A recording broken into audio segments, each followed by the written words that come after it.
In a quiet French village in the early 1400s, a young girl named Joan tended sheep under the shadow of a kingdom at war. France was broken, its people weary from decades of the 100 Years' War with England. Yet Joan felt a calling beyond the fields. She believed she heard the voices of saints, urging her to save her country and see the rightful king crowned. By the time she was 17, Joan had done the impossible. She convinced the local commander to take her to the Dauphin, Charles, the heir to the French throne.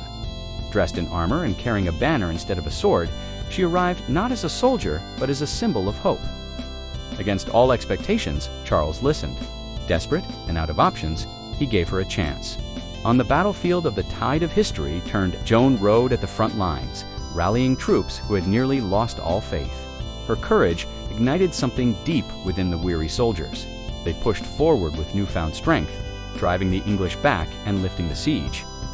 France began to believe in itself again, and the once hesitant Dauphin was crowned King Charles VII with Joan at his side. But triumph came with a price. Captured by enemy forces, Joan faced trial for heresy, alone, chained, and far from the fields where she once dreamed. She refused to abandon the mission she believed was given to her by God. At 19, she was burned at the stake, her ashes carried by the wind over Rouen. Though her life was brief, Joan of Arc became a legend. Her faith, courage, and defiance of impossible odds inspired generations, and centuries later, she was declared a saint. In the annals of history, her name endures as a symbol of bravery, belief, and the power of one voice to change the course of a nation.